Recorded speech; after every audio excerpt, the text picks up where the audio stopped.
है आपका दूसरे वीडियो में, पार्ट 2 में कैलेंडर के। ठीक है, हमने पिछले वीडियो में देखा था कि हमारे जो मंथ होते हैं उनका रिमाइंडर कितना होता है। ठीक है, और वो रिमाइंडर हम निकालते कैसे हैं। अब हम देखेंगे अपने इस वीडियो में कि उन रिमाइंडर्स का यूज कहाँ होता है। ठीक है, जैसे चलो ठीक है, एक क्वेश्चन देखते हैं। 9 जनवरी 2011 को आपको क्या, आपका क्या था, थर्सडे। ठीक है, हमने एक रफली आइडिया ले लिया। तो आपसे क्वेश्चन पूछ रहा है कि 9 अगस्त 2011 को आपका कौन सा दिन होगा, तो आप कैसे बताओगे। ठीक है, अब आप दिन अगर काउंट करोगे सर 9 के बाद 10, 11, 12, 13, आपके इसके 31 हुए, फिर आप उसे ऐड करोगे, तो क्या पॉसिबल है इतने टाइम में जिस हिसाब से आपको एग्जामिनर क्वेश्चन देगा, पॉसिबल है? आपका केवल यही वाला अकेला क्वेश्चन हो जाएगा? पॉसिबल तो है।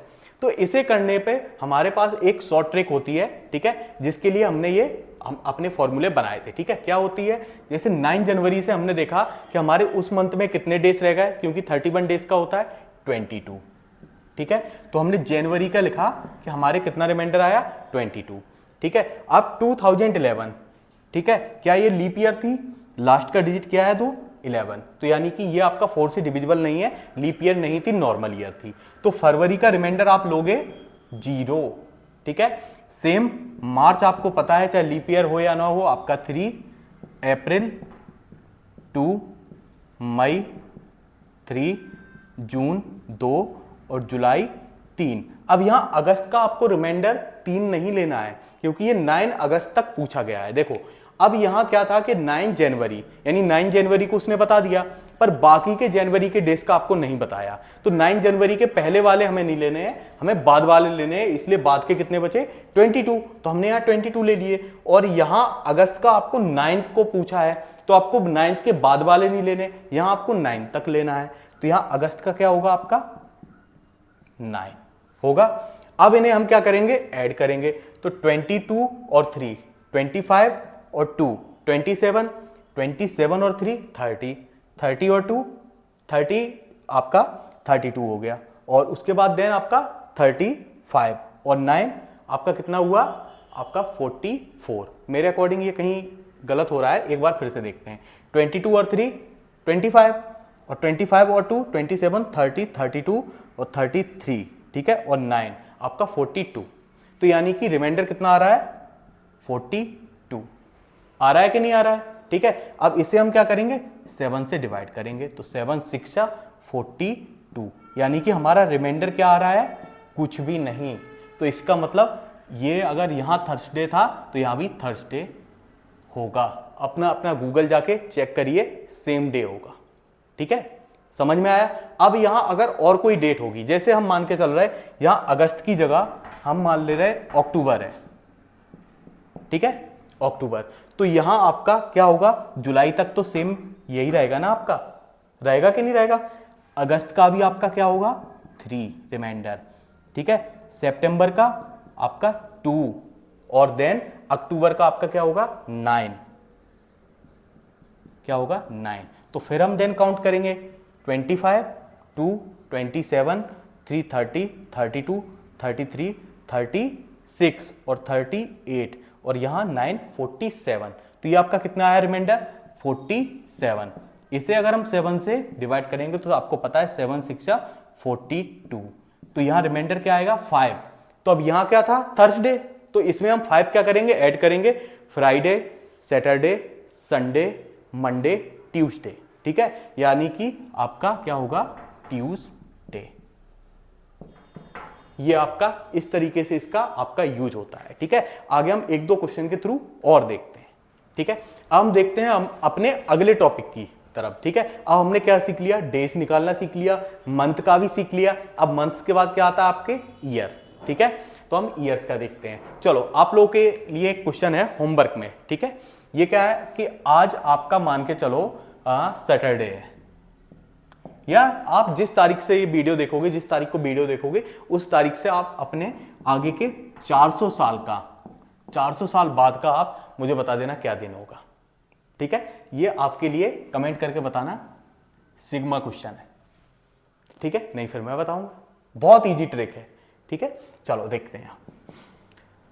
अब आपने देखा होगा कि ईयर्स में क्या होता है,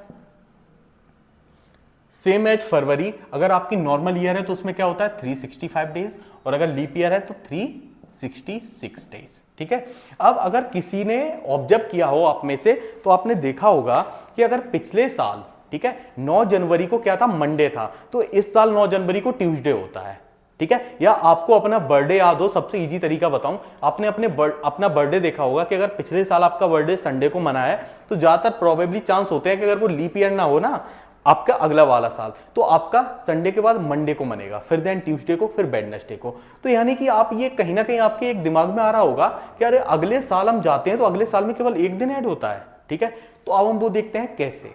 जैसे मान के चलो आपका नॉर्मल ईयर है, ठीक है, 365। अब यहां जब हम 7 से डिवाइड करेंगे तो आपका क्या आएगा, 7 5 जा 35, 1 और 5, 7 2 जा 14, तो यहां रिमाइंडर क्या आता है 1, इसलिए हमेशा एक ऐड होता है। तो अगर आपसे कोई पूछे कि ये बताओ कि आज से 10 साल बाद क्या होगा, तो वो भी आप निकाल दोगे। कैसे निकाल दोगे अभी देखते हैं। यहां आपने देखा, अब हम मान के चल रहा है कि 366 डेज हैं, तब आपका लीप ईयर है तो आपका क्या होगा रिमाइंडर, 7 5 जा 35 और 1 6 7 2 जा 14, तो यानी कि तब आपका क्या होगा 2, यानी कि 2 दिन ऐड होंगे। अगर संडे को है तो आप ट्यूसडे को मनाओगे अगले साल, ठीक है। समझ में आया। अब अगला हम देखते हैं कि सर आज से इन सालों का मतलब हम एक तरीके से इनका यूज कहां से करते हैं। हमने ये तो देख लिया ना कि इनका ये निकल आया, अब इनका यूज कैसे होता है तो वो भी हम देखते हैं। थोड़ा इंटरेस्टिंग है, ध्यान रखना। चलिए अब देखते हैं। चलो एक बात समझते हैं। 2011 या 2001 में आपका दिसंबर में 12 तारीख को क्या था, संडे। तो अब आपसे मंथ का निकालने का तो कह दिया था, मंथ का आपने निकाल लिया था। अब अगर कहा जाए कि आपका दिसंबर 12 को 2022 को क्या होगा, तो अब क्या आप इतने मंथ काउंट करोगे, ठीक है। पहले हमने डेज से क्या किया, मंथ को इजी किया कि हम इतने डेज काउंट नहीं कर सकते, तो अब सेम हम मंथ से क्या करेंगे, ईयर को इजी करेंगे। तो आपको पता है ना कि एक ईयर का हमने रिमाइंडर कितना निकाला है, 1 निकाला है, 1 ईयर का रिमाइंडर 1। तो यहां कितनी साल हो रही है आपकी, 21 ईयर्स, ठीक है। तो यानी कि यहां रिमाइंडर आपका कितना आएगा, 21 ईयर्स का 21, ठीक है। पर यहां बात खत्म नहीं होती, ठीक है। आपका क्या होता है कि अब इनमें से कुछ लीप ईयर भी तो पड़े होंगे, ऐसा तो है नहीं कि बीच में लीप ईयर नहीं आए होंगे।